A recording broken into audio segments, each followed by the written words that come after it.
So he told him, no, this is more comfortable for me and for my companions when they come and visit me. Because if I was in the second floor and they would go and pass, and it's a whole long story. So one of the companions gave the Prophet ﷺ a meal with onions in it. So the Prophet ﷺ went to eat from it, then he noticed that there's onions, so he refrained. So the companions refrained themselves and said, you did not eat, so is it forbidden? He said, no, it's not forbidden. And this answers your question. But I speak, I talk, I have revelation with someone you don't. Meaning that he talks with the archangel Gabriel, and that is why he should have his mouth clean, his breath clean. And this brings us to another thing, that the angels, we don't see them, but they are always with us, providing that we are with Allah Azza wa Jal, we're not doing sins. To the extent that if some of us wants to pray night prayer, you know, night prayer is like after midnight, 2 o'clock, 3 o'clock a.m., everybody's asleep. The Prophet tells us to brush our teeth with the toothbrush, the miswak, this plant that we usually carry and use. And he justifies this by saying, because the angel, once you recite the Quran, puts his mouth to your mouth. I don't see any angels. He's there, man. The Prophet tells you he's there, he's there. We know that he's there.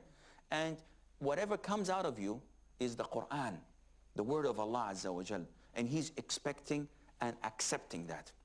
So if the breath is bad, then he would feel bad. The angel would feel bad. That is why we're ordered to do this. So the Prophet ﷺ made it clear that onion and garlic is permissible, but it is not permissible for you to intentionally eat it and then go to the mosque. And it's not even permissible for you to make it as an excuse. Someone goes back home for dinner or for lunch, and he knows that Isha prayer is like 10 minutes away. And then he's eating spaghetti or lasagna. It's decent food, no problem. But he is tired. He said, oh, the mosque is next door. And I don't feel like praying in the mosque, man. I just want to watch the game or do something. So, I've got a reason to escape. He goes and talks to the missus, give me some garlic and some onions, and eats it with the lasagna, with the spaghetti. It tastes lousy, but it smells lousy, and this is what he wants. And then he skips prayer, saying, Alhamdulillah, I have the excuse not to attend as-salah by doing this. No, this is not permissible. I think this is all the time we have for today's session. Until we meet inshallah next time. Fi amanillah. Wassalamu alaikum wa rahmatullahi wa barakatuh.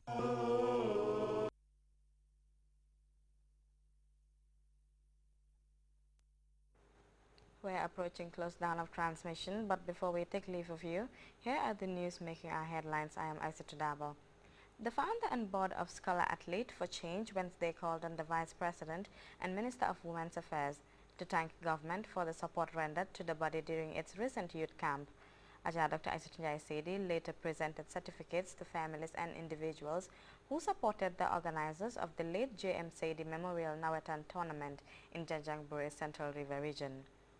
The island town of Janjanbureh has been hit by a double tragedy.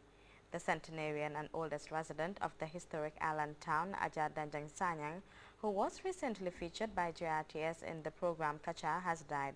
The community is also mourning Moro Jata, an APRC constituency chairman. The Office of the President urges regional governors and heads of municipalities to go to State House with their representatives on Thursday, 4th August at 10 in the morning to collect His Excellency the President, Sheikh Professor Alhaji Dr. Yahya Jammeh's annual Ramadan gift of sugar. The said officials must go with vehicles to move the sugar from the State House grounds because of the rains. The Gambia government and International Development Association have signed a $35 million financing agreement that is expected to significantly boost the ICT sector in the country. The agreement signed in Washington seeks to improve ICT infrastructure and services as well as enhance competitive access to the Africa Coast to Europe ACE broadband cable. Yahya Drame, a senior official at the Ministry of Finance and Economic Affairs, dilated on the significance of the development and its impact on the Gambia in an interview with Grts. The United Nations Democracy Fund project has been launched by the West Africa Network for Peace Building, FAWEGAM and Pro Hope International. The 2-year pilot project seeks to empower women in all regions of the country with knowledge and skills to ensure their effective participation in the country's democratic and political processes. You can also follow that story and other GRTS programs live on our website at www.grts.jm.